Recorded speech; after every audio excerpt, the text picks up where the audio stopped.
జీవం కలిగిన సంఘస్థులకును అన్వేషకులకును వీక్షించున్న వారికి యేసు నామం పేరట శుభములు కలుగునుగాక.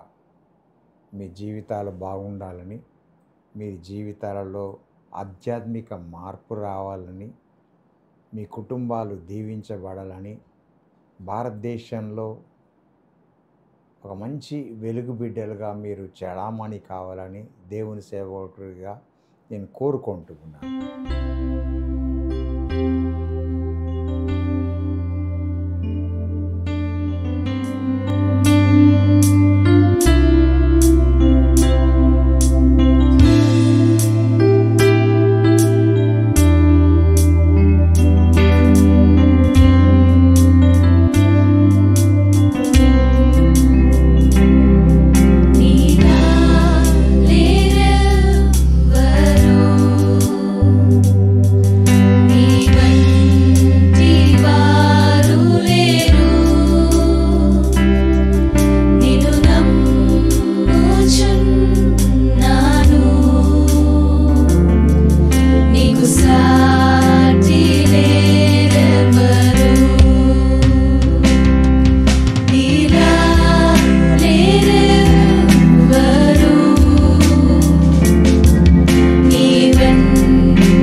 జీవం కలిగిన తండ్రి, నీకు వందనాలు.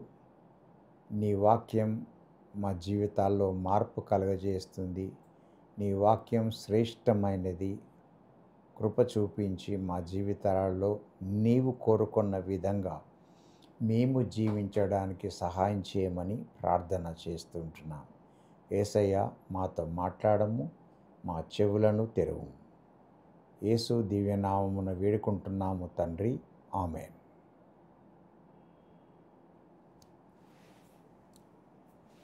నేటి పాఠ్యాంశంలోకి వెళ్ళకముందు దాని నామకరణం ఈ రీతిగా నేను పెట్టుకున్నాను. ద మిర్రర్, ఇంట్లో ఉన్నటువంటి అద్దం అని వాక్యం నాకు సెలవిస్తుంది. యాకోబు పత్రిక 1వ అధ్యాయము 23వ వచనం, 24వ వచనం నేను చదువుతాను, లేక ప్రాముఖ్యంగా 23వ వచనాన్ని చదువుతాను. యాకోబు రాసిన పత్రిక 1వ అధ్యాయము 23వ వచనం. ఎవడైనను వాక్యమును వినువాడై ఉండి దాని ప్రకారము ప్రవర్తింపని వాడైతే వాడు అద్దములో తన సహజ ముఖమును చూచుకొను మనుష్యుని పోలి ఉన్నాడు.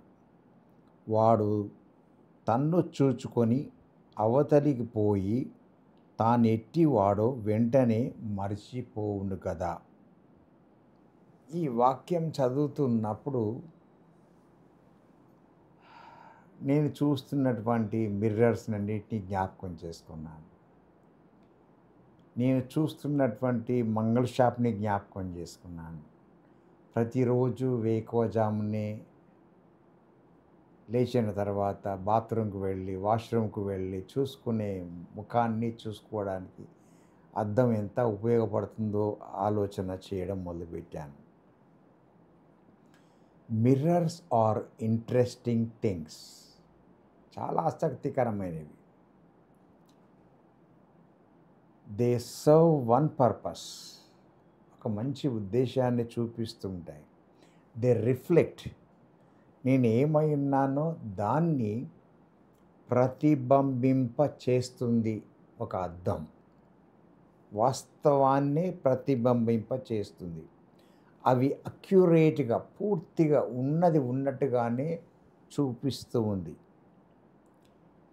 నేను ఎలా కనబడతానో అదే చూపిస్తుంది. నా ముఖంలో ఎన్ని మచ్చలు ఉన్నాయో, బ్లాక్ హెడ్స్ ఉన్నాయో, ఎక్కడ ముడతలు పడుతున్నాయో, ఎక్కడ మంచిగా ఉందో ఆ భాగాన్నంతా కూడా అవి చూపిస్తూ ఉంటాయి.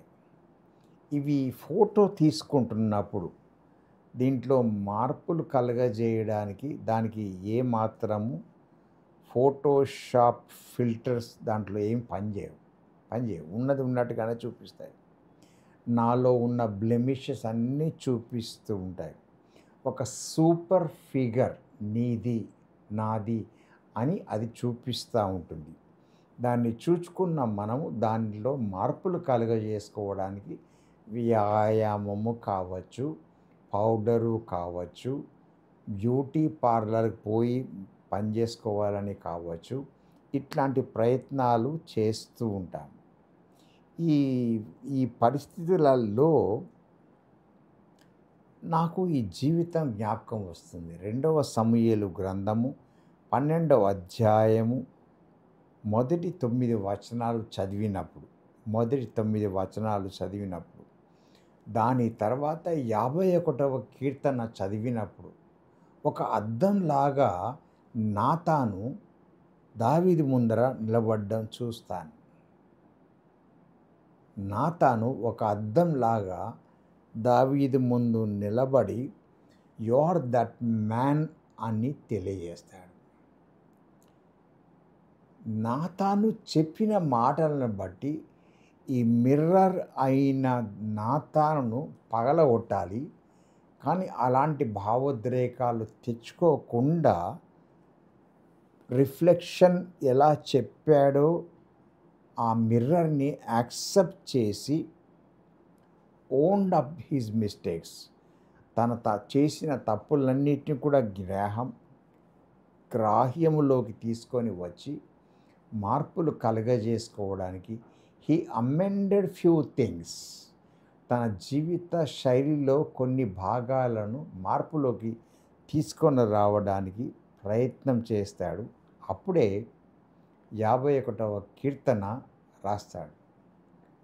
2వ సమూయేలు గ్రంథం 12వ అధ్యాయాన్ని ధ్యానం చేసినప్పుడు ఇన్ని సంగతులు నాకు జ్ఞాపకం చేయబడుతున్నాయి, తెలియపరచబడుతున్నాయి.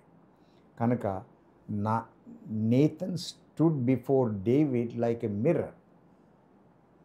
నేను అద్దంలో చూసుకున్నప్పుడు నా మంచి భాగం చూసుకుంటాను, నా వెంట్రుకలు ఎలా ఉన్న చూసుకుంటాను, అన్నీ చూసుకుంటాను. కానీ నా వెనుక భాగాన్ని నాకు చూపించదు మిర్రర్.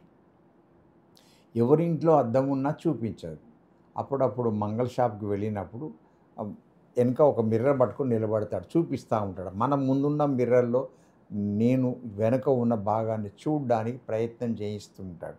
అది అంత ఫలించదు కానీ అనుకుంటాం, మనం చూస్తాం, ఓకే నా వెనక సైడ్ మంచి కట్ చేశాడు, మంచిగా కోమ్ చేశాడు అనేది చూస్తాను. కానీ అసలైన సంగతులు నేను తెలుసుకోలేను.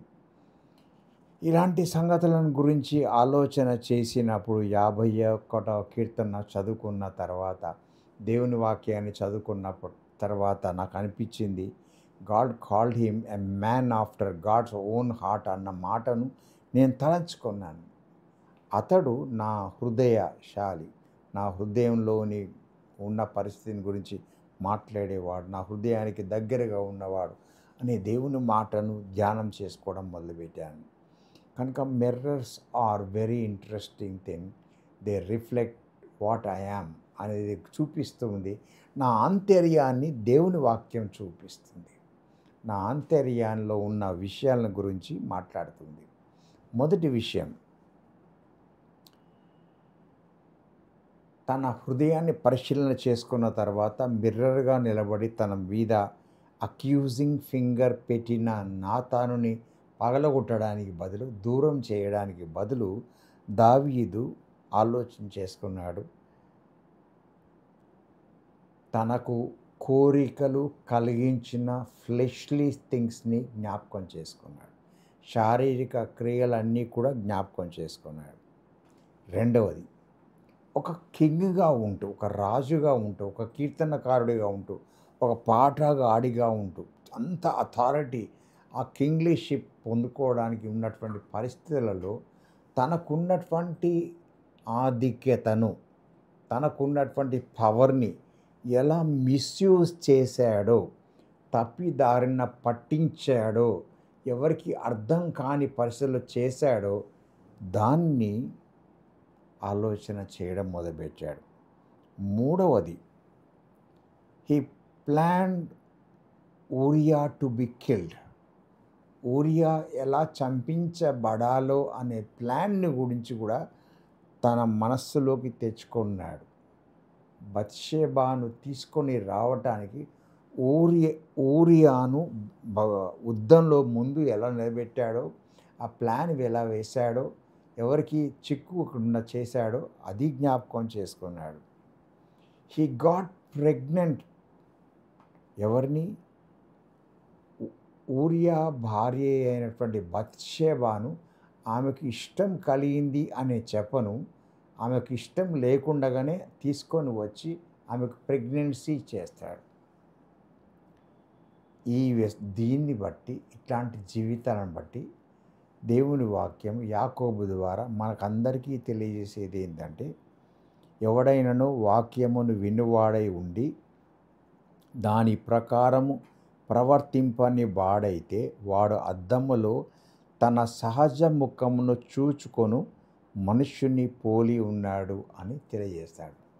నాకు అనిపించింది, I have to examine my own heart very carefully. ఇవి జీవితాన్ని గురించి ఆలోచన చేసుకున్నప్పుడు నాకు అనిపించింది, దేవుని వాక్యం ఒక డోర్ మ్యాట్ లాగా కాదు, ఒక పాడైపోయిన పీస్ ఆఫ్ పేపర్ కాదు. It's not a doormat, it's not a piece of paper which has to be thrown out. అది కాదు. కానీ దేవుని వాక్యము సృజనాత్మకమైన శక్తి కలిగినటువంటి వాక్యము, నేను ఏమై ఉన్నానో, నా ఆంతర్యంలో ఏమి ఉందో నాకు తెలియజేసే వాక్యము. ఆ వాక్యాన్ని నేను కౌగలించుకోవడానికి మొదలు పెడితే దావీదుగా మార్చబడ్డానికి వీలయ్యేటువంటి ఆస్కారం ఉంది. దేవుని హృదయానుసారిగా ఉండేటువంటి పరిస్థితి నా జీవితంలోకి వస్తుంది. కనుక ఏంటిది అనంటే, నేను నూతన జన్మ పొందడానికి, దేవుని శక్తివంతమైన వాక్యము పొందుకోవడానికి దేవుని వాక్యం నాకు దోహదపడుతుంది. ఈ మాటలు పేతురు రాసినటువంటి మొదటి పత్రిక మొదటి అధ్యాయము 23వ వచనంలో లిఖించబడి ఉన్నాయి. నెంబర్ 1. నెంబర్ 2, నా విశ్వాసానికి పెంపొందించుకోవడానికి కర్తగా ఉన్నటువంటి ఈ వాక్యం రోమీలకు రాసిన పత్రిక 10వ అధ్యాయము 7వ వచనంలో లిఖించబడి ఉంది. The word is the source of my faith. నా విశ్వాసము పెరగడానికి అదే కారణమవుతుంది. మత్తయి సువార్త 4వ అధ్యాయం 4వ వచనంలో కూడా అది నా ఆధ్యాత్మిక జీవితానికి కావలసినంత స్పిరిచువల్ ఫుడ్గా, లివింగ్ బ్రెడ్గా అది లిఖించబడి ఉంది. నేను తినవలసింది నా శరీరము కాకుండా ఆత్మీయ శరీరానికి అది జీవాహారమై ఉన్నట్టుగా నేను చదువుకుంటూ ఉన్నాను. 119వ కీర్తన 105వ వచన ప్రకారంగా the word of God is my guide, it's a lamp to my feet, it will guide me. నా జీవితానికి ఒక దీపమై ఉండి నన్ను నడిపించే గైడ్గా ఉందని వాక్యాన్ని బట్టి తెలుసుకుంటూ ఉంటున్నాను. సామెతల గ్రంథము 4వ అధ్యాయము 22వ వచన ప్రకారంగా the word of God is my health. నా ఆరోగ్యానికి వాక్యం చదువుకుంటున్నప్పుడు ఎలాంటి రోగాలు రాకుండా ఉండడానికి, లోకం నాలో పని చేయకుండా ఉండడానికి, నేను దేనికి రుగ్మతలకు కాకుండా ఉండడానికి ఈ వాక్యం నన్ను సహాయం చేస్తుంది. 119వ కీర్తన 11వ వచన ప్రకారంగా గమనించినట్లయితే the word of God provides victory from sin. పాపం నుంచి నాకు జయాన్ని కలుగజేస్తుంది. Because it is my mirror. When I see that mirror, read my mirror, learn some lessons from my mirror, చాలా విషయాలు తెలుసుకుంటాను. జయశాలిగా జీవించడానికి ఇష్టపడుతుంటాను. బెల్జియం వారు తయారు చేసిన మిర్రర్స్ చాలా మంచివి. కానీ దేవుడు చేసిన ఇటర్నల్ హెవెన్లీ మిర్రర్ నా ఆత్మీయ జీవితాన్ని అన్నీ శోధించి నేను ఏమై ఉన్నానో చూపించేది దేవుని మిర్రర్. బెల్జియం గ్లాస్ కంటే చాలా ప్రాముఖ్యమైనది ఇటర్నల్ మిర్రర్. ఆ మిర్రర్ని ప్రతిదినం మనం చదువుకోవడానికి ప్రయత్నం చేసేదము గాక. ఆమేన్. ప్రార్థన చేసుకుందాం. జీవాధిపతివైన మా తండ్రి, నీకు వందనాలనైనా. నీ వాక్యం అనేటువంటి మిర్రర్ లేకుండా మేము బ్రతకలేము.